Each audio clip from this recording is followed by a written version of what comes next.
Bihar police previous year question paper को यहाँ पर हम देखेंगे। Hello friends, welcome to the success Kendra. Friends देखिए, बिहार पुलिस न्यू वैकेंसी 2025 में जो 19,838 पदों पर आई हुई है, उसके लिए हम लोग Bihar police previous year question paper को आज ही सेशन में देखेंगे।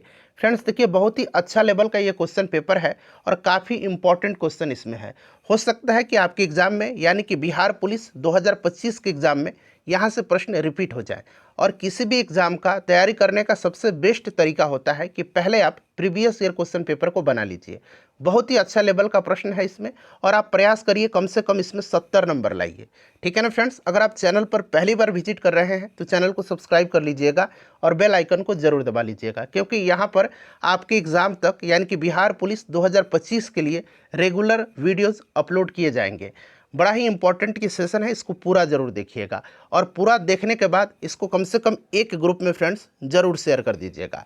चलिए अब हम लोग स्टार्ट करते हैं आज का सेशन। एक बार पहले सभी लोग प्लीज़ पहले सेशन को लाइक कर दीजिए। चलिए अब हम लोग स्टार्ट करते हैं आज का सेशन। तो फ्रेंड्स, जैसे मैंने आपको बताया है कि आज की इस सेशन में हम लोग Bihar police previous year question paper को डिस्कस करेंगे। बहुत ही अच्छा लेवल का ये क्वेश्चन पेपर है, बहुत ही बढ़िया प्रश्न इसमें है। और देखिए, ऐसा समझिए कि आप एग्जामिनेशन हॉल में बैठे हुए हैं और बिहार पुलिस 2025 की परीक्षा दे रहे हैं, और प्रयास करिए आप लोग कम से कम इसमें 70 नंबर लाने का। और ईमानदारी पूर्वक आप सभी लोग अपना अपना स्कोर जो है कमेंट करके ज़रूर बताइएगा। चलिए पहला प्रश्न पढ़ेंगे। देखिए, पहला प्रश्न ही कितना अच्छा प्रश्न है। प्रश्न क्या पूछा गया है कि निम्नलिखित में से कौन सा एक प्राकृतिक पारितंत्र नहीं है। अब यहाँ पर देखिए, प्रश्न में पूछा गया है कि प्राकृतिक पारितंत्र नहीं है। जब भी आप एग्जाम में बैठेंगे, प्रश्न को ध्यानपूर्वक पढ़िएगा और कम से कम प्रश्न को 2 बार जरूर पढ़िएगा। अब यहाँ पर देखिएगा, जल्दबाजी में क्या होगा कि आपको लगेगा कि इसमें से पूछा गया है कि कौन सा प्राकृतिक पारितंत्र है। नहीं, इसमें आपसे छूट जाएगा जल्दबाजी में, इसीलिए ध्यानपूर्वक एग्जाम में प्रश्न को पढ़िएगा। ठीक है।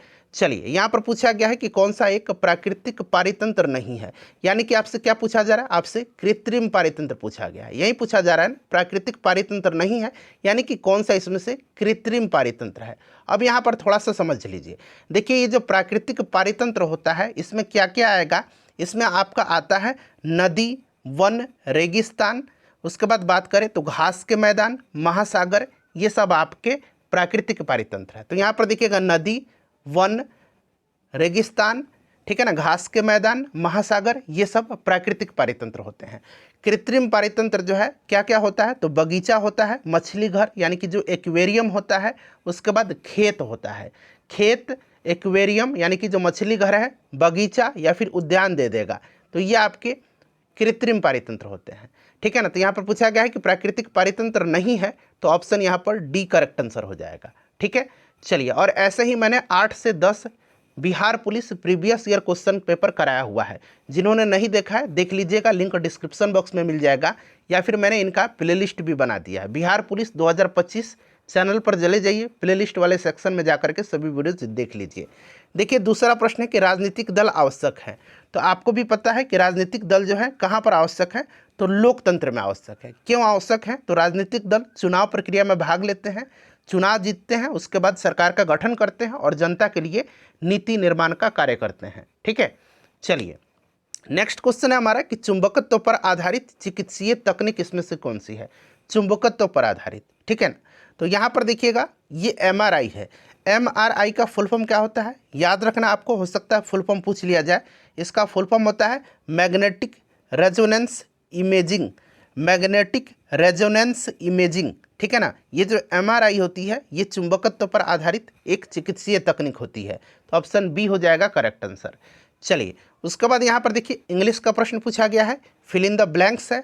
देखिए क्या पूछा गया कि neither the boys nor the teacher, यहाँ पर खाली स्थान है, प्रेजेंट। तो यहाँ पर क्या होगा, तो यहाँ पर देखिएगा, neither the boys nor the teacher is present, ठीक है ना। तो यहाँ पर ऑप्शन, यहाँ पर ए राइट आंसर हो जाएगा। क्लियर। चलिए, नेक्स्ट क्वेश्चन है कि 1950 के पहले, बड़ा ही इंपॉर्टेंट क्वेश्चन है, ये VVI क्वेश्चन है, इसको याद रखिएगा। 1950 के पहले हिंद चीन में कौन कौन से देश शामिल थे, बताइए। तो देखिए, 1950 के पहले हिंद चीन में वियतनाम, कंबोडिया और लाओस शामिल थे। कौन थे, तो याद रखिएगा कौन थे, वियतनाम, कंबोडिया और लाओस 1950 से पहले हिंद चीन में शामिल देश थे। ठीक है, याद रखिएगा इसको। और याद रखिएगा ये तीनों देश, ये सभी देश फ्रांसीसी उपनिवेश के अधीन थे। किसके अधीन थे ये? तो फ्रांसीसी उपनिवेश के अधीन थे। ठीक है, चलिए नेक्स्ट क्वेश्चन है कि निम्नलिखित में से कौन त्रिभुजों की सर्वांग समता का एक प्रतिबंध नहीं है? नहीं पूछा जा रहा है, ठीक है ना, ध्यान रखिएगा। कौन सा इसमें से त्रिभुजों की सर्वांग समता का एक प्रतिबंध नहीं है? अच्छा, त्रिभुज की अगर हम सर्वांग समता के नियम की बात करते हैं तो आपको याद होगा SSS, यानी कि भुजा भुजा भुजा, साइड साइड साइड। एक क्या होता है SAS, यानी कि भुजा कोण भुजा, साइड एंगल साइड। ठीक है, एक होता है ASA, यानी कि आपका कोण भुजा कोण, यानी कि एंगल साइड एंगल। और एक होता है RHS, यानी कि समकोण कर्ण भुजा। ठीक है, ये होता है सर्वांग समता का। तो इसमें से कौन सा पूछा गया है कि नहीं है? अब आप ही बताइए राइट आंसर क्या होगा। तो यहाँ पर आप देख सकते हैं भुजा भुजा कोण, भुजा भुजा कोण, ये नहीं है। ठीक है ना, तो ऑप्शन यहाँ पर सी राइट आंसर हो जाएगा। चलिए उसके बाद देखिए, अमेरिका की खोज किसने किया था? बड़ा ही बढ़िया प्रश्न है, बताइए, आपको भी पता होगा, मुझे पूरी उम्मीद है। तो देखिए अमेरिका की खोज जो किया था, ये किया था क्रिस्टोफर कोलंबस ने। ठीक है ना, किसने? क्रिस्टोफर कोलंबस ने किया था, याद रखिएगा। बट अमेरिका नाम पड़ा था अमेरिको वेस्पुसी के नाम पर। ठीक है, अच्छा यहाँ पर वास्को डिगामा आप देख रहे हैं, वास्को डिगामा भारत की समुद्री मार्ग की खोज किया था। और ये भारत कब आया था? तो 1498 में। ठीक है, याद रखिएगा 1498 में, ये भी इंपॉर्टेंट है। ठीक है, चलिए देखिए, आधुनिक लोकतंत्र को कहा जाता है, आधुनिक लोकतंत्र को।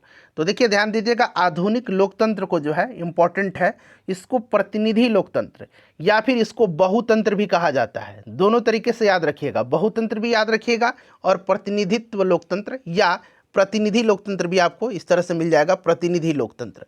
तो प्रतिनिधि लोकतंत्र या प्रतिनिधित्व लोकतंत्र या बहुतंत्र। ठीक है, तो यहाँ पर option number C correct answer हो जाएगा। क्या कहा जाता है आधुनिक लोकतंत्र को? प्रतिनिधि लोकतंत्र या बहुतंत्र भी कहा जाता है, जहां जनता अपने प्रतिनिधि को चुन करके सत्ता में भागीदारी करती है। ठीक है, अच्छा एक प्रश्न और बन सकता है कि आधुनिक लोकतंत्र का वर्णन करने के लिए बहुतंत्र शब्द जो है, आधुनिक लोकतंत्र का वर्णन करने के लिए, अभी मैंने बहुतंत्र बताया था, बहुतंत्र शब्द किसने दिया था? तो ये रॉबर्ट डहल ने दिया था। किसने दिया था? रॉबर्ट डहल ने दिया था, याद रखिएगा, रॉबर्ट डहल ने दिया था। ये भी आप ध्यान रख सकते हैं। ठीक है, चलिए उसके बाद नेक्स्ट क्वेश्चन है कि 2011 की जनगणना के अनुसार भारत में साक्षरता दर। अब यहाँ पर थोड़ा सा आपको दिक्कत होगी। देखिए 2011 की जनगणना के अनुसार भारत की साक्षरता दर आपने पढ़ा होगा 74.04%। बट 2011 की जनगणना का जो आखिरी आंकड़ा था, अंतिम आंकड़ा है, उसका अनुसार 73%। तो यहाँ पर ऑप्शन डी राइट आंसर हो जाएगा। ठीक है, चलिए उसके बाद देखिए, बेकिंग सोडा इज सोडियम। अब बेकिंग सोडा क्या है बताइए? बेकिंग सोडा यानी कि खाने वाला सोडा। ठीक है, तो इसको हम लोग सोडियम बाइकार्बोनेट बोलते हैं। क्या बोलते हैं इसको हम लोग? सोडियम बाइकार्बोनेट बोलते हैं, NaHCO3, ये सोडियम बाइकार्बोनेट है। ठीक है, चलिए नेक्स्ट क्वेश्चन हमारा कि किस राज्य की टीम ने 2021-22 में विजय हजारे ट्रॉफी का खिताब जीता था? अब उस समय वाला आपको याद नहीं रखना, अब आपको इस बार वाला, अभी रिसेंट में जो जीता है टीम 2000, यहाँ पर पूछा गया 21-22 में, बट आपको अभी वाला याद रखना है। तो अभी वाला किसने जीता है विजय हजारे ट्रॉफी? कर्नाटक की टीम ने जीता है। किसने? कर्नाटक ने जीता है। तो इसको आप ध्यान रखेंगे। ठीक है, चलिए उसके बाद देखिएगा कि fill in the blanks choosing the correct word from the option that follow. यहाँ पर देखिए इफ खाली स्थान है आई कम, बताइए यहाँ पर क्या होगा? तो यहाँ पर होगा, देखिए क्या होगा फ्रेंड्स बताइए? तो यहाँ पर होगा इफ ही विल गो आई कम। ठीक है, इसको आप ध्यान रखिएगा। चलिए नेक्स्ट क्वेश्चन करेंगे, अंग्रेजी का ही क्वेश्चन है। यहाँ पर पूछा जाए कि क्लोजेस्ट मीनिंग बताना है किसका? प्रोटेस्ट का। अब देखिए प्रोटेस्ट का मतलब अर्थ क्या होगा? तो प्रोटेस्ट मतलब होता है विरोध करना। क्या होता है फ्रेंड्स? विरोध करना। क्या होता है?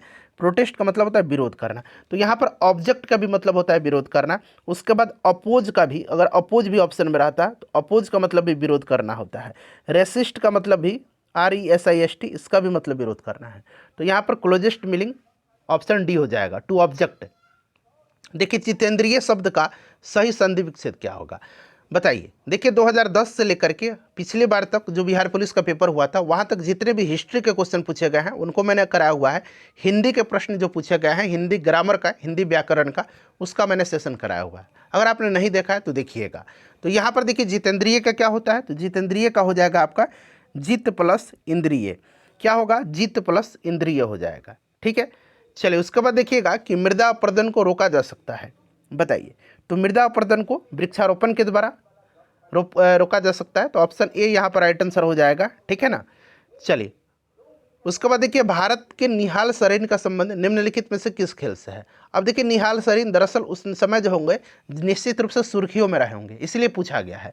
अब देखिए ये क्या है, निहाल सरीन ये शतरंज के खिलाड़ी, ग्रैंड मास्टर हैं शतरंज के खिलाड़ी। अच्छा, कुछ और शतरंज के खिलाड़ी का नाम आपको याद रखना है, जैसे कि आपको आर प्रज्ञानंद का नाम याद रखना है। आपसे पूछा जा सकता है कि आर प्रज्ञानंद जो है ये किस खेल से संबंधित है, तो आपको याद रखना है शतरंज से।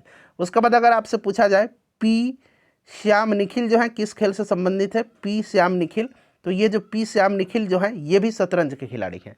ठीक है, चलिए देखिए इस्पात तथा लोहे को जंग से सुरक्षा रखने के लिए उन पर यसद लेपन की प्रक्रिया में एक पतली परत चढ़ी होती है। यसद लेपन यानी कि अंग्रेजी में इसको हम लोग गैल्वेनाइजेशन बोलेंगे। और उस पर किसकी परत चढ़ी होती है, तो फ्रेंड्स उस पर जो है जस्ता की परत चढ़ी होती है, जिंक की परत चढ़ी होती है। तो यहाँ पर देखिए जस्ता राइट आंसर हो जाएगा। क्लियर, ध्यान रखेंगे। चलिए उसके बाद देखिए choose the correct option to fill in the blank. कह रहा है कि संत रविदास, सेंट पढ़ेंगे, वैसे हिंदी में हम लोग इस तरह से संत लिख देंगे। ठीक है ना। Saint Ravidas was a dash by profession. ये रविदास जो थे ये प्रोफेशन से क्या थे एक। ठीक है, तो फ्रेंड्स ये क्या थे एक, तो ये रविदास जूता बनाते थे। तो अंग्रेजी में इनको हम लोग क्या बोलेंगे, कॉबलर बोलते हैं। ठीक है ना। तो यहाँ पर मोची कॉबलर ऑप्शन ए हो जाएगा। चलिए उसके बाद देखिएगा कि उसने मुझे सोता हुआ पाया। इसको क्या करना है, करेक्ट ट्रांसलेशन करना है। ठीक है ना, कौन सा इसमें से जो है which of the following translation of the given Hindi sentence is correct. उसने मुझे सोता हुआ पाया, बताइए। तो यहाँ पर क्या हो जाएगा फ्रेंड्स, बता दीजिए। तो ही फाउंड मी स्लीपिंग। ठीक है, चलिए उसके बाद देखिए उत्तर दक्षिण गलियारा जोड़ता है, बड़ा इंपॉर्टेंट क्वेश्चन है। उत्तर दक्षिण और पूर्व पश्चिम पूछता है। तो उत्तर दक्षिण जो है ये किसको जोड़ता है, तो ये आपका श्रीनगर से कन्याकुमारी को, श्रीनगर से कन्याकुमारी को। और पूर्व पश्चिम गलियारा जो है ये किसको जोड़ता है, तो सिलचर से पोरबंदर को। ठीक है, तो ये भी याद रखिएगा आप। चलिए उसके बाद देखिए मानव पूंजी में निवेश का जरिया है, मानव पूंजी में। तो देखिए मानव पूंजी में निवेश का जरिया जो है वो शिक्षा, प्रशिक्षण, स्वास्थ्य, ठीक है ना, सूचना यानी कि जो आपका इंफॉर्मेशन टेक्नोलॉजी ये सब है। ठीक है, तो यहाँ पर देखिए शिक्षा और प्रशिक्षण दोनों राइट आंसर हो जाएगा। ठीक है, देखिए तृतीय क्षेत्र में सम्मिलित गतिविधि नहीं है। अच्छा, तृतीय क्षेत्र, तृतीय क्षेत्र को क्या कहा जाता है फ्रेंड्स, इसको सेवा क्षेत्र भी कहा जाता है। आपको याद रखना है तृतीय क्षेत्र को क्या कहा जाता है, सेवा क्षेत्र कहा जाता है। तो इसमें आपका देखेंगे तो पशुपालन जो है तृतीय क्षेत्र में नहीं आता है। पशुपालन, मत्स्य पालन, ठीक है ना, ये सब प्राथमिक क्षेत्र के अंतर्गत आते हैं, ये सब प्राथमिक क्षेत्र के अंतर्गत आते हैं। ठीक है ना, तो यहाँ पर आपका ये आपका तृतीय क्षेत्र में आ जाएगा। चलिए उसके बाद देख लीजिएगा कि किस क्षेत्र में किस देश में नाजी पार्टी स्थापित हुई थी। तो नाजी पार्टी किसका था, हिटलर का था, आपको याद होगा। ठीक है ना, और नाजी पार्टी का उत्थान हिटलर के नेतृत्व में हुआ था जर्मनी में। ऑप्शन बी राइट आंसर हो जाएगा। चलिए भारत में सर्वाधिक क्षेत्र में फैले हुए वन है, इंपॉर्टेंट क्वेश्चन है, काफ़ी इंपॉर्टेंट है, यहाँ पर स्टार मार्क लगा लीजिए इसको, इंपॉर्टेंट क्वेश्चन है। तो भारत में जो है किस प्रकार के सर्वाधिक क्षेत्र में वन फैले हुए हैं, तो उष्णकटिबंधीय पर्णपाती वन, उष्णकटिबंधीय पर्णपाती वन, और इन्हें मानसूनी वन भी कहा जाता है। ठीक है, चलिए उसके बाद देखिएगा कि प्रतिष्ठित लोकमान्य तिलक राष्ट्रीय पुरस्कार 2021 से, अब आपको 2021 वाला नहीं याद रखना है, अभी रिसेंटली किसको दिया गया है लास्ट टाइम, तो याद रखना ये सुधा मूर्ति को दिया गया है। किनको दिया गया है, सुधा मूर्ति को दिया गया था। इनसे सुधा मूर्ति से पहले नरेंद्र मोदी जी को दिया गया था, अभी सुधा मूर्ति जी हैं लास्ट टाइम इसके प्राप्तकर्ता। ठीक है, तो इसको आप याद रख लीजिए। विद्युत का तंतु बना होता है, तो विद्युत का जो फिलामेंट होता है ये टंगस्टन का बना होता है। ठीक है ना, विद्युत बल्ब का तंतु किससे बना होता है, तो इसको याद रखना है टंगस्टन का बना होता है। ठीक है, चलिए तो क्यों बना होता है, क्योंकि टंगस्टन का गलनांक उच्च होता है, इसे भी आप ध्यान रखेंगे। चलिए, और जो विद्युत हीटर होता है उसमें नाइक्रोम का इस्तेमाल किया जाता है। चलिए मैथ का मैं आपको आंसर बता दूंगा। ठीक है ना, बहुत ही आसान प्रश्न मैथ के पूछे गए हैं, आप लोग खुद से इसको सॉल्व कर सकते हैं। 20% यहाँ पर आंसर हो जाएगा। यहाँ पर देख लीजिए, ये भी आसान प्रश्न पूछा गया, यहाँ 350 रुपया इसका आंसर हो जाएगा। ठीक है, चलिए उसके बाद देखिएगा कि तारापुर केंद्र है। तारापुर केंद्र क्या है? तो आपको भी याद होगा, तारापुर जो है ये एक आणविक शक्ति का केंद्र है। ठीक है ना, आणविक शक्ति का केंद्र, और ये कहाँ पर है? महाराष्ट्र में पड़ता है। इसका निर्माण 1972 में हुआ था। ठीक है ना, चलिए देखिए, लीलाधर जगुड़ी द्वारा रचित कविता कौन सी है? लीलाधर जगुड़ी का नाम आपको उस समय इसलिए पूछा गया था कि हो सकता है उनको व्यास सम्मान उस समय दिया क्या हो। लीलाधर जगुड़ी को व्यास सम्मान भी दिया जा चुका है। ठीक है ना, तो इसको आप ध्यान रखिएगा। क्लियर? और देखिए फ्रेंड्स, इस बार अगर आपसे पूछा जाएगा कि व्यास सम्मान अभी किनको दिया गया है, तो अभी सूर्यबाला को दिया गया है। सूर्यबाला को याद रखिएगा, किनको? सूर्यबाला को। इनको जो है 34वां व्यास सम्मान दिया गया है। क्लियर, याद रखिएगा। और ये हिंदी लेखिका हैं, और इनके उपन्यास कौन देश के वासी, कौन देश को वासी, बेनू की डायरी, याद रखिएगा, कौन देश को वासी, बेनू की डायरी के लिए इनको 34वां व्यास सम्मान दिया गया है। ठीक है, लीलाधर जगुड़ी द्वारा रचित कविता इसमें से कौन सा है? तो याद रखिएगा, मेरा ईश्वर। ठीक है ना, चलिए मेरा ईश्वर याद रख लीजिएगा। अच्छा, यहाँ पर देखिए बादल राग किसका है? तो बादल राग सूर्यकांत त्रिपाठी निराला का है। ठीक है ना, पूरा हिंदुस्तान मिलेगा, यह आपका केदारनाथ अग्रवाल का है। ठीक है, और यहाँ पर देखिएगा छाया मत छूना, ये रचना है गिरजा कुमार माथुर का, ये भी ध्यान रख सकते हैं आप। चलिए देखिएगा, किसी त्रिभुज में यदि एक कोण शेष दो कोणों के योग के बराबर हो तो त्रिभुज अवश्य क्या होगा? तो त्रिभुज जो होगा अवश्य क्या होगा, बता दीजिए? समकोण त्रिभुज होगा, होगा ना? समकोण त्रिभुज यहाँ पर राइट आंसर हो जाएगा। चलिए उसके बाद देख लीजिएगा कि भारतीय सशस्त्र बलों के पहले chief of defence staff CDS कौन थे? तो पहले सीडीएस कौन थे? जनरल बिपिन रावत जी थे। हेलीकॉप्टर दुर्घटना में उनकी देहांत हो गया था, यह आप जानते हैं। अभी वाला आपको याद रखना है। अभी कौन है? तो अनिल चौहान है। अभी कौन है? अनिल चौहान है। अभी अनिल चौहान है। ठीक है ना, अभी अनिल चौहान है। चलिए उसके बाद देखिएगा कि फणीश्वर नाथ रेणु द्वारा रचित कहानी कौन सी है? फणीश्वर नाथ रेणु का तो आपको याद होगा लाल पान की बेगम। अब मैला आंचल किनका है, जरा आप बताइए तो मुझे। ठीक है, तो यहाँ पर देखिए लाल पान की बेगम। ठीक है, सूखी नदी का पुल किनका है? तो ये रामधारी सिंह दिनकर का है। ठीक है, दो बैलों की कथा किनकी है? तो मुंशी प्रेमचंद की है। अच्छा, उसने कहा था चंद्रधर शर्मा गुलेरी की रचना है ये। ठीक है, चलिए उसके बाद देखिएगा कि संयुक्त राष्ट्र संघ का मुख्यालय यानी कि सचिवालय कहाँ स्थित है? तो देखिए इसकी स्थापना 24 अक्टूबर 1945 को हुई थी, और इसका हेडक्वार्टर जो है ये कहाँ पर है? न्यूयॉर्क में है, और संयुक्त राष्ट्र संघ के अभी महासचिव एंटोनियो गुटेरस हैं। ठीक है, चलिए उसके बाद देखिए हीमोग्लोबिन वर्णक पाया जाता है। अब थोड़ा सा यहाँ पर ध्यान दीजिए। देखिए फ्रेंड्स, हीमोग्लोबिन वर्णक जो है ये पाया जाता है आरबीसी में। किसमें? लाल रक्त कणिका में, या लाल रक्त कोशिका कहिए। ठीक है, इसमें यह पाया जाता है। और हीमोग्लोबिन जो होता है एक प्रकार का प्रोटीन वर्णक होता है। ठीक है ना, प्रोटीन वर्णक हीमोग्लोबिन पाया जाता है आरबीसी में, जिसके कारण रक्त का रंग लाल दिखाई देता है। ठीक है ना, और हीमोग्लोबिन में ऑक्सीजन को बांधने और मुक्त करने की क्षमता होती है। ठीक है, और हीमोग्लोबिन जो होता है, हीमोग्लोबिन इसमें लोहा यानी कि आयरन युक्त एक वर्णक होता है जिसे हम लोग हीम बोलते हैं। यही जो है हीम रक्त को लाल करता है। ठीक है, हीमोग्लोबिन। चलिए देखिए, इज द रूल एप्लीकेबल, खाली स्थान दिया गया है ऑल ऑफ अस। बताइए, प्रीपोजिशन यहाँ पर फिल करना है, बता दीजिए। तो यहाँ पर होगा अप्लीकेबल के बाद टू का इस्तेमाल होता है, तो is the rule applicable to all of us. ठीक है, चलिए परागकणों का एक पुष्प से दूसरे पुष्प तक स्थानांतरण किस माध्यम से होता है? किस माध्यम से होता है? तो देखिए जो परागकण होता है, परागन कहिए आप। ठीक है ना, तो ये जल के द्वारा भी होता है, वायु के द्वारा भी होता है, कीट के द्वारा भी होता है। ठीक है ना, कीट के द्वारा भी होता है। क्लियर? तो यहाँ पर देखिए सभी राइट आंसर हो जाएगा। अब थोड़ा सा समझिए, प्रश्न यहाँ से बनेगा। दरअसल प्रश्न बनेगा कि जल के द्वारा परागन को क्या कहते हैं? तो जल के द्वारा जो परागन होता है उसको हम लोग हाइड्रोफिली बोलते हैं। क्या बोलते हैं? हाइड्रोफिली बोलते हैं। ठीक है, पूछेगा जल द्वारा परागन को क्या कहते हैं? तो हाइड्रोफिली कहते हैं। अच्छा, वायु के द्वारा जो परागन होता है उसको क्या बोलते हैं? उसको हम लोग बोलते हैं एनेमोफिली। एनेमोफिली, एनेमोफिली बोलते हैं। ठीक है, अच्छा जो कीट के द्वारा होता है उसको क्या बोलते हैं? उसको हम लोग बोलते हैं एंटोमोफिली। एंटोमोफिली बोलते हैं। कीट द्वारा परागन को एंटोमोफिली बोलते हैं।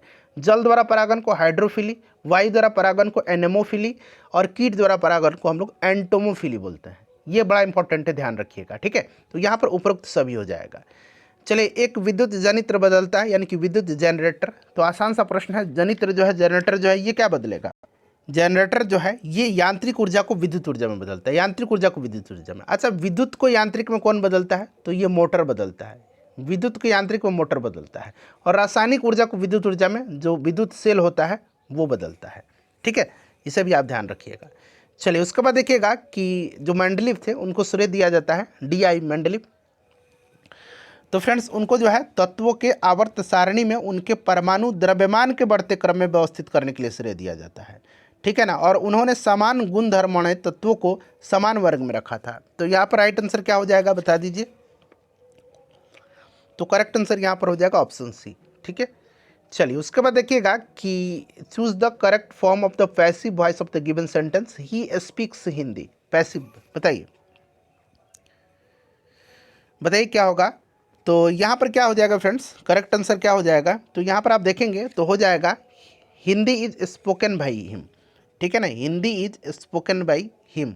चलिए, वर्तमान में बिहार विधान परिषद के अध्यक्ष। अच्छा, बिहार विधानसभा के अध्यक्ष अभी कौन है? तो अभी जो है आपको याद रखना है, नंद किशोर यादव जी हैं, श्री नंद किशोर यादव जी।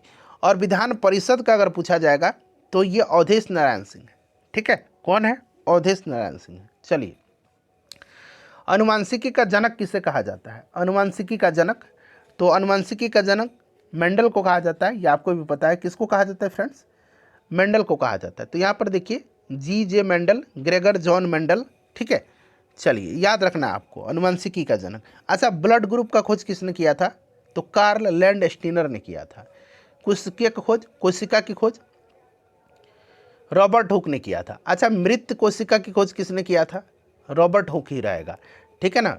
और जीवित कोशिका की अगर पूछेगा तब लीवेन हॉक ने किया था, जीवित कोशिका की खोज। चलिए, उसके बाद देखिए, प्रथम विश्व युद्ध कब शुरू हुआ था? देखिए, प्रथम विश्व युद्ध जो है ये शुरू कब हुआ था? तो 1914 में, ठीक है ना। 28 जुलाई 1914 को प्रथम विश्व युद्ध शुरू हुआ था, ठीक है। और ये ऑस्ट्रिया के द्वारा सर्बिया पर आक्रमण किए जाने के साथ शुरू हुआ था, 4 साल तक चला था। इसमें टोटल 37 देशों ने भाग लिया था, ठीक है। प्रथम विश्व युद्ध का तात्कालिक कारण पूछा जाता है, तो याद रखिएगा, प्रथम विश्व युद्ध का तात्कालिक कारण जो होगा वो ऑस्ट्रिया के राजकुमार फर्डिनेंड की बोस्निया की राजधानी सेराजोवा में हत्या, मैंने कई बार बताया है। और प्रथम विश्व युद्ध में संपूर्ण देश 2 खेमों में बट गया था, मित्र राष्ट्र और धुरी राष्ट्र, ठीक है ना। मित्र राष्ट्र में इंग्लैंड, जापान, अमेरिका, ठीक है ना। उसके बाद रसिया, फ्रांस, ये सब शामिल थे। और धुरी राष्ट्र में जर्मनी नेतृत्व कर रहा था। और उसके साथ कौन कौन से देश थे? तो जर्मनी तो था ही, ऑस्ट्रिया, हंगरी और इटली थे, ठीक है। तो ये सब ध्यान रखिएगा। चलिए, मानव अपनी अबुझ भाषा में कहता रहता है, रेखांकित पद प्रतीक है, समुद्र का कुछ भी नहीं होता। बताइए, यहाँ पर आपसे पूछा जा रहा है, राइट आंसर यहाँ पर क्या होगा? तो देखिए, यहाँ पर समुद्र अबुझ भाषा, ठीक है ना। यहाँ पर अबुझ भाषा, अबुझ भाषा में, ठीक है ना, हिंदी साहित्य में समुद्र अबुझ भाषा में मनुष्य से कहता है कि मेरी, यानी समुद्र का कुछ नहीं होता है। यही अबुझ भाषा में वह अपने मनोभाव को प्रकट करता है, ठीक है। तो यहाँ पर ऑप्शन डी हो जाएगा, ठीक है। क्या हो जाएगा? ऑप्शन यहाँ पर आपका डी हो जाएगा। चलिए, उसके बाद नेक्स्ट क्वेश्चन कहता है कि सुरक्षा का तात्पर्य है। अब यहाँ पर देखिए, खाद्य सुरक्षा का तात्पर्य है। तो देखिए, खाद्य सुरक्षा होता क्या है कि हर व्यक्ति को हर समय पर्याप्त, सुरक्षित और पौष्टिक भोजन उपलब्ध हो, ठीक है ना। और खाद्य सुरक्षा के कुछ आयाम होते हैं, जैसे कि अवेलेबिलिटी होता है, उपलब्धता होता है, पहुंच होता है, सामर्थ्य होता है, उपयोग होता है, स्टेबिलिटी होता है, ये सब होता है। तो उपरोक्त सभी राइट आंसर हो जाएगा। निम्नलिखित में से कौन जुलाई 2021 को अंतरिक्ष में यात्रा करने वाली दूसरी भारतीय मूल की महिला बनी है? अब यहाँ पर देखिए, दरअसल यहाँ पर समय दे दिया गया था, ठीक है ना। ये समय है आपका जुलाई 2021 में। तो यहाँ पर आपको ध्यान रखना है फ्रेंड्स, जुलाई दे दिया था 2021, तो उस समय गई थी सिरसा बांदला, ठीक है ना। बट अगर दूसरा मेरे हिसाब से देखा जाए तो पहला तो कौन थी? पहला कल्पना चावला थी, दूसरा सुनीता विलियम्स थी, तीसरा सिरसा बांदला थी। लेकिन यहाँ पर समय दे दिया गया था, तो समय के अकॉर्डिंग सिरसा बांदला आंसर होता, ठीक है। तो ये 3 भारतीय मूल की महिला हैं, याद रखिएगा, कल्पना चावला, सुनीता विलियम्स और सिरसा बांदला। चलिए, राष्ट्रीय मानवाधिकार आयोग की स्थापना किस वर्ष हुई थी? तो 1993 में हुई थी। याद रखिएगा। कब? काफ़ी इंपॉर्टेंट है, 1993 में, काफ़ी इंपॉर्टेंट क्वेश्चन है, राष्ट्रीय मानवाधिकार आयोग की स्थापना। ठीक है, चलिए उसके बाद देखिएगा कि choose the correct answer to the question from the option that follow. In the story the eyes are not here, where did the girl get down. ये सीधे आपके चैप्टर से पूछ लिए जाते हैं, जो चैप्टर आपको दिया रहता है सिलेबस में। ठीक है, तो यहाँ पर क्या होगा बता दीजिए, राइट आंसर यहाँ पर क्या हो जाएगा फ्रेंड्स। तो यहाँ पर आप देखेंगे तो इसका जो करेक्ट आंसर होगा वो आपका हो जाएगा ऑप्शन नंबर सी। ठीक है ना, देहरादून। भारत का प्रथम परमाणु संयंत्र कहाँ स्थापित किया गया था? तो तारापुर महाराष्ट्र में। ठीक है ना, तारापुर महाराष्ट्र में, अभी मैंने बताया था 1972 में। ठीक है, चलिए भारत में किस श्रेणी में निम्न में किस श्रेणी में भारत आता है? तो भारत क्या आता है? विकसित देश है, विकासशील देश है, बहुत ज़्यादा विकसित है, गरीब है, किस में आता है? तो विकासशील देश है अपना देश। ठीक है, विकासशील में आता है। क्लियर? देखिए चंबल जो है निम्न में से किसकी जो है सहायक नदी है? इसमें से चंबल नदी निम्न में से किस नदी की सहायक नदी है? तो चंबल जो है ये यमुना की सहायक नदी है। किसकी है? यमुना की सहायक नदी है। ठीक है, चलिए उसके बाद अगला प्रश्न है, मैथ का क्वेश्चन है, इसका आंसर मैं आपको बता देता हूँ। क्या पूछा गया है कि छड़ की लंबाई क्या होगी? तो इस बीमा में दिया गया है, तो आपको भी पता है L स्क्वायर, छड़ की लंबाई रूट अंडर होगा L square plus B square plus H square. ठीक है, तो L B H यहाँ पर सबको रख देना है, 10 का स्क्वायर प्लस फिर 10 का स्क्वायर प्लस 5 का स्क्वायर। ठीक है, इसको सॉल्व कर लीजिएगा तो 15 मीटर आ जाएगा आंसर। चलिए इसका आंसर मैं आपको बता देता हूँ, 53 का करेक्ट आंसर। 384 कहीं दिख रहा है क्या? हाँ, यहाँ पर। चलिए उसके बाद देखिए एक कहानी यह भी किसकी रचना है? ये कहानी यह भी, तो फ्रेंड्स ये मनु भंडारी की रचना है। याद रखिएगा मनु भंडारी को, काफ़ी इंपॉर्टेंट है। और इनको 2008 में जो है व्यास सम्मान प्रदान किया गया था। 2021 में इनका निधन हो गया था। तो करंट से संबंधित प्रश्न आपको हिंदी में पूछ लिया गया था। ठीक है ना, तो ये मनु भंडारी। पृथ्वी का कुल भाग जो जल से घिरा हुआ है, तो पृथ्वी का लगभग 71% भाग जल से घिरा हुआ है। याद रखिए कितना? 71%। और पृथ्वी को वाटर प्लैनेट कहा जाता है, मतलब जल ग्रह, या फिर कहिए ब्लू प्लैनेट, नीला ग्रह भी कहा जाता है। तो ये सब आप ध्यान रखिए। चलिए उसके बाद देखिएगा कि किस विकल्प में सही विलोम शब्द दिया गया, विलोम युग्म दिया गया है। यानी कि यहाँ पर देखिएगा विलोम युग्म सही दिया गया है। तो गौरव का विलोम लाघव होता है, तो ये सही दिया गया, गौरव का विलोम लाघव होता है। ठीक है, चलिए उसके बाद देखिए स्वयं सहायता समूह में ऋण संबंधी अधिकांश निर्णय लिए जाते हैं। स्वयं सहायता समूह जो होता है उसमें ऋण संबंधी अधिकांश निर्णय लिया जाता है। तो जो स्वयं सहायता समूह के सदस्य होते हैं उन्हीं के द्वारा, तो सदस्य के द्वारा लिया जाता है। देखिए अमन फसल संबंधित है। अमन फसल जो है ये किस फसल की किस्म है? तो ये अमन धान फसल की किस्म है। ठीक है, तो यहाँ पर धान राइट आंसर हो जाएगा। सरहुल पर्व जो है ये कौन मनाते हैं? सरहुल पर्व मुंडा जनजाति के द्वारा मनाया जाता है। ठीक है, मुंडा जनजाति का बसंत ऋतु में मनाया जाने वाला एक आदिवासी पर्व है। ठीक है, तो यहाँ पर आपका मुंडा हो जाएगा। चलिए उसके बाद देखिएगा कि बेलाडीला पहाड़ी श्रृंखला किस जिले में है? बेलाडीला की खान आपने पढ़ा होगा। बेलाडीला जो है ये लौह उत्पादन के लिए प्रसिद्ध है, और ये छत्तीसगढ़ में आता है, छत्तीसगढ़ में। ठीक है ना, छत्तीसगढ़ में बस्तर में। देखिए कौन भौतिक पूंजी का उदाहरण नहीं है? भौतिक पूंजी का उदाहरण, अब देखिए यहाँ पर आप देखेंगे शिक्षा प्रशिक्षण, तो ये आपका मानवीय पूंजी है, बाकी ये सब आपके भौतिक है। तो भौतिक पूंजी का उदाहरण नहीं है, तो ऑप्शन डी हो जाएगा। अगला प्रश्न पूछा गया कि असमतापी जंतु जिनका हृदय द्विकक्षीय होता है, तो इसमें से देखिए द्विकक्षीय किसका होगा? द्विकक्षीय हृदय जो होगा वो आपका इसमें से शार्क का हो जाएगा। ठीक है ना, शार्क का होगा, शार्क एक असमतापी जंतु होता है और इसका हृदय द्विकक्षीय होता है। ठीक है, चलिए क्रिया बल एवं प्रतिक्रिया बल हमेशा लगते हैं। तो आपने पढ़ा होगा कि न्यूटन की गति का तीसरा नियम है, उसका अनुसार प्रत्येक क्रिया के लिए एक समान और विपरीत प्रतिक्रिया होती है। इसीलिए क्रिया बल और प्रतिक्रिया बल हमेशा साथ साथ लगते हैं। और क्रिया बल और जो प्रतिक्रिया बल हैं, याद रखिएगा ये जो होते हैं, जब किसी वस्तु पर दूसरी वस्तु पर बल लगती है तो दूसरी वस्तु भी पहली वस्तु पर बल लगाती है। यानी कि हमेशा जो होता है ये आपके अलग अलग वस्तुओं पर लगते हैं। किस में लगते हैं? तो अलग अलग वस्तुओं पर लगते हैं, इसको आप ध्यान रखिएगा। और विपरीत दिशा में लगते हैं। ठीक है, अलग अलग वस्तु पर लगते हैं और विपरीत दिशा में। चलिए निम्नलिखित में से किस क्षेत्र में मौसमी बेरोजगारी की समस्या होती है? अब यहाँ पर देखिए मौसमी बेरोजगारी, और इस तरह की समस्या जो होती है मौसमी बेरोजगारी संबंधी समस्या, ये खास करके कृषि क्षेत्र में होती है। ठीक है ना, क्योंकि वर्ष के कुछ हिस्सों में वहाँ पर रोजगार होता है और फिर वहाँ पर रोजगार खत्म हो जाता है, तो ये मौसमी कृषि क्षेत्र में होता है। निम्नलिखित में से किसका बीज प्रोटीन एवं वसा का प्रचुर स्रोत है? अब यहाँ प्रोटीन का सबसे अच्छा स्रोत इसमें देखेंगे तो सोयाबीन है, ठीक है, और इसका तेल भी होता है, वसा का प्रचुर स्रोत है। चलिए, राष्ट्रपति को महाभियोग की प्रक्रिया से कौन अपदस्थ कर सकता है? राष्ट्रपति को महाभियोग की प्रक्रिया से, तो देखिए फ्रेंड्स, अनुच्छेद 61 जो है ये राष्ट्रपति के महाभियोग से संबंधित है, इसको आप याद रखेंगे। और महाभियोग जो है ये संसद में लाया जाता है, तो संसद ही राष्ट्रपति को महाभियोग की प्रक्रिया के द्वारा पद से हटा सकती है, ठीक है, तो इसको आप याद रखिए, संसद। मतदाता सूची को आमतौर पर क्या कहा जाता है? तो मतदाता सूची जो होता है उसको हम लोग वोटर लिस्ट तो बोलते हैं, वोटर्स लिस्ट। कितना आसान प्रश्न पूछ लिया गया है। और मतदाता सूची जो है ये तैयार कौन करता है? तो चुनाव आयोग करता है, ठीक है।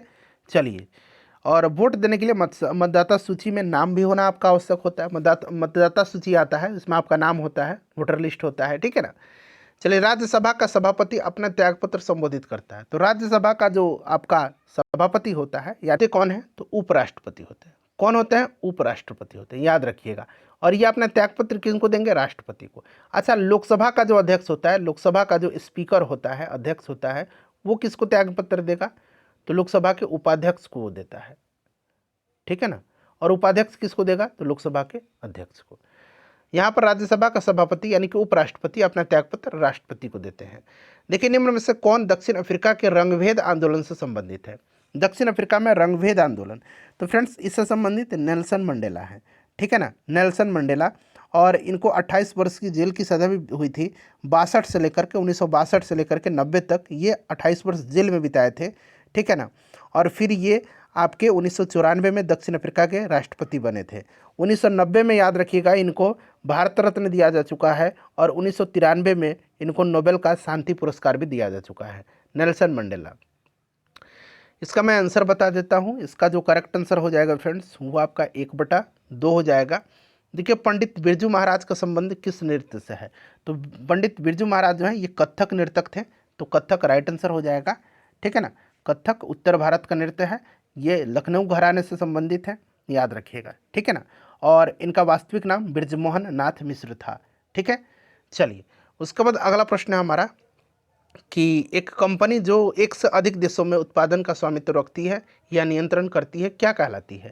तो इसको हम लोग MNC बोलते हैं, मल्टी नेशनल कंपनी, बहुराष्ट्रीय निगम, ठीक है। चलिए, निम्नलिखित में से कौन सा शब्द कमल के सभी पर्यायवाची हैं? कौन सा इसमें से सारा कमल का ही पर्यायवाची का एक युग्म दिया है, बताइए। तो इसमें से आप देखेंगे कि सरोज, पंकज, अरविंद ये सब होता है। सरोज, पंकज, अरविंद ये आपका पूरा कमल का है, ठीक है। चलिए, उसके बाद देख लीजिएगा, इसका मैं आंसर बता देता हूँ। इसका जो करेक्ट आंसर हो जाएगा वो आपका चौवन कारपेट हो जाएगा। चलिए, उसके बाद देखिए दाल का बहुवचन क्या होगा? तो दाल का दालें हो जाएगा, ठीक है। चलिए, देशों के बीच विकास की तुलना हेतु उपयोगी मापक है, तो ये आपको भी पता है, प्रति व्यक्ति आय है, ठीक है ना। प्रति व्यक्ति आय यहाँ पर राइट आंसर हो जाएगा। Per capita income. हड़प्पा के किस स्थल से जल प्रणाली के प्रमाण मिले हैं? जल प्रणाली को उत्तम जो साक्ष्य मिला है ये आपके धौलावीरा से मिला है, याद रखिए। कहाँ से? धौलावीरा गुजरात में पड़ता है, ठीक है ना। चलिए, उसके बाद नेक्स्ट क्वेश्चन है कि RBI के वर्तमान गवर्नर, अभी वाला गवर्नर कौन है? तो अभी गवर्नर है संजय मल्होत्रा, ठीक है ना। संजय मल्होत्रा का नाम याद रख लीजिएगा, संजय मल्होत्रा, ठीक है ना। RBI का भी वर्तमान में गवर्नर है। बाकी तो आपको पता ही होगा RBI के बारे में, मैंने कई दफ़ा बताया था, ठीक है। 1935 में स्थापना हुई थी, हेडक्वार्टर मुंबई में है, ठीक है। चलिए, उसके बाद देखिए इसका आंसर मैं आपको बता देता हूँ। इसका जो करेक्ट आंसर हो जाएगा वो आपका 3200 रुपया हो जाएगा, ठीक है। चलिए, निम्नलिखित में से देखिए कौन सी नदी मुहाना यानी कि एस्चुरी बनाती है? अच्छा, आप देखिए नदी क्या बनाती है, एस्चुरी बनाती है या फिर डेल्टा बनाएगी? तो डेल्टा तो बनाती है, वो गंगा है, आपको पता है, ब्रह्मपुत्र है, ये सब डेल्टा बनाती हैं, ठीक है। उसके बाद गोदावरी, कृष्णा ये सब डेल्टा बनाती है। तो देखिए गंगा, गोदावरी, कृष्णा ये डेल्टा बनाएगी। नर्मदा जो है ना ये एस्चुरी का निर्माण करती है, नर्मदा जो है ये एस्चुरी का निर्माण करती है, ठीक है। इसको आप ध्यान रखिएगा। चलिए, उसके बाद नेक्स्ट क्वेश्चन है कि भारत में संप्रभु कौन है? तो भारत में संप्रभु भारत के लोग हैं। बिहार दिवस मनाया जाता है। इसका आंसर मैं चाहता हूं कि आप लोग मुझे कमेंट करके बताएं। मैं कई दफ़ा बताया हूं, आप लोग जब अपना स्कोर बताएंगे उस समय इसका आंसर कमेंट करके बता दीजिएगा, ठीक है। चलिए उसके बाद देखिए निम्न में से उपार्जित लक्षण कौन है। अच्छा, उपार्जित लक्षण होता क्या है, तो उपार्जित लक्षण वे लक्षण होते हैं जो किसी जीव के जीवन काल के दौरान पर्यावरण के साथ संपर्क में आने से या अंगों के उपयोग या अनुपयोग से विकसित होते हैं, और ये लक्षण अगली पीढ़ी में नहीं जाते हैं, इसी को उपार्जित लक्षण कहा। जैसे आप बॉडी बना लीजिए, बहुत शानदार आपका बॉडी हो गया, बहुत फिट है आप, नहीं बहुत मसल वाला बॉडी है, तो ये उपार्जित लक्षण है, ये अगली पीढ़ी में नहीं जाएगा। ऐसा नहीं कि आपके जो बच्चे होंगे उनका भी बहुत हार्ड मसल होगा, ये नहीं। तो यहाँ पर देखिएगा शरीर का वजन, ठीक है। उसके बाद देखिएगा कि which festival is referred to in Tolstoy little girls wiser than men, ये सीधे बुक से उठा करके दिया जाता है, ठीक है ना। तो यहाँ पर आपका हो जाएगा राइट आंसर क्या हो जाएगा, ये ईस्टर का त्यौहार है, ठीक है ना, ईस्टर का। तो यहाँ पर राइट आंसर क्या हो जाएगा बताइए, करेक्ट आंसर आपका ऑप्शन नंबर यहाँ पर हो जाएगा इसमें से ऑप्शन डी, ठीक है ना, ऑप्शन डी करेक्ट आंसर हो जाएगा। चलिए उसके बाद देखिए वेयर बाद saint Kabir brought up in his early childhood days, बताइए Sant Kabir brought up early childhood days, तो करेक्ट आंसर यहाँ पर क्या हो जाएगा, देखिए संत कबीर का लालन पालन वाराणसी में नीरू नामक एक जुल्हा था, उन्होंने किया था, ठीक है। और कबीर एक निर्गुण संत थे, इनका उपदेश बीजक के रूप में संकलित है, ये भी आप याद रखिएगा। तो यहाँ पर करेक्ट आंसर क्या हो जाएगा फ्रेंड्स, वाराणसी। देखिए सुंदरी वृक्ष पाए जाते हैं, सुंदरी वृक्ष कहाँ पाए जाएंगे, सुंदरवन में, डेल्टा में, ठीक है ना, मैनग्रोव वन में। चलिए उसके बाद देखिएगा कि बादल या कोहरा किस कोलाइडी निकाय का उदाहरण है। बादल या कोहरा, तो बादल या कोहरा द्रव गैस में परिक्षेपित कोलाइडी निकाय का एक उदाहरण है, तो यहाँ पर आपका ऑप्शन सी हो जाएगा, द्रव गैस में परिक्षिप्त। संज्ञा शब्द जहर में ईला प्रत्यय जोड़ने से कौन सा विशेषण बनेगा, तो जहर में ईला जब प्रत्यय जोड़ दीजिएगा तो क्या बनेगा, जहरीला बन जाएगा। तो यहाँ पर देखिए जहरीला, ऑप्शन नंबर यहाँ पर बी राइट आंसर हो जाएगा। चलिए उसके बाद देखिए भारत में बजट निर्माण का कार्य किया जाता है किसके द्वारा, तो भारत में बजट निर्माण का कार्य जो होता है ये किसके द्वारा किया जाता है, जल्दी से बता दीजिए, तो वित्त मंत्रालय के द्वारा, ठीक है ना।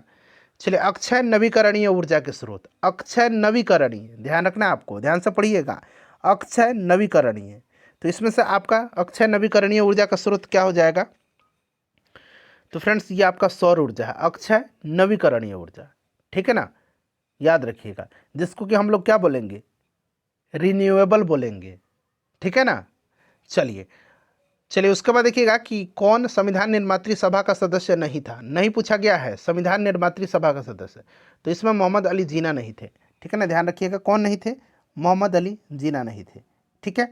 चलिए उसके बाद देखिएगा कि एक पारितंत्र में, पारितंत्र मैंने बताया था ना प्राकृतिक और कृत्रिम, एक पारितंत्र में सभी हरे पौधे एवं नील हरित शैवाल जिसमें प्रकाश संश्लेषण की क्षमता होती है किस वर्ग में आएंगे, तो जब इसमें प्रकाश संश्लेषण की क्षमता है यानी कि अपना खाना ये स्वयं बनाएंगे, और ये किस वर्ग में आ जाएंगे, तो उत्पादक के वर्ग में आ जाएंगे, ठीक है।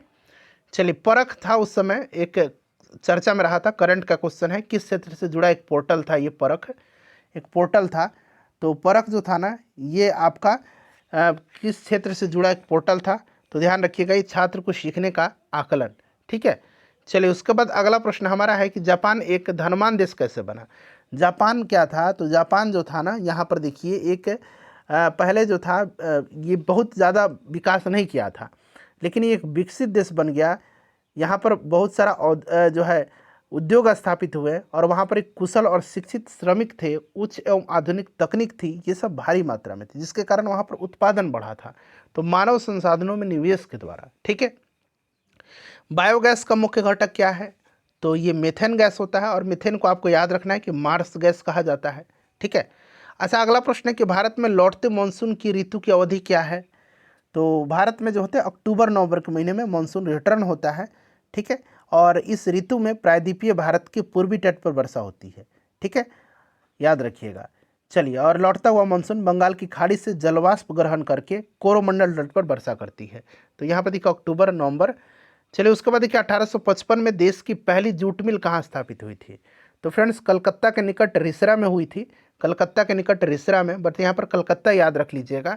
कर्नाटक में होने वाली ग्रीष्म ऋतु की वर्षा को क्या बोलते हैं, तो कर्नाटक में जो होती है उसको हम लोग मैंगो शावर बोलते हैं, आम्र वर्षा बोलते हैं, ठीक है ना।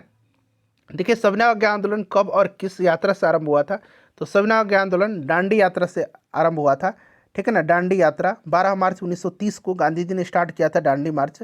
78 अनुयायियों के साथ ये 6 अप्रैल 1930 को दांडी पहुंचते हैं और इसके साथ ही सवनाज्ञा आंदोलन स्टार्ट हो जाता है। तो 1930 दांडी यहाँ पर आपका करेक्ट आंसर हो जाएगा।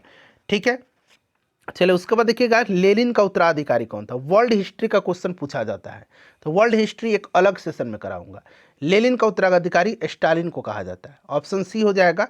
स्कोर अपना कमेंट कर दीजिए, सेशन को लाइक कर दीजिए और इसको शेयर कर दीजिए।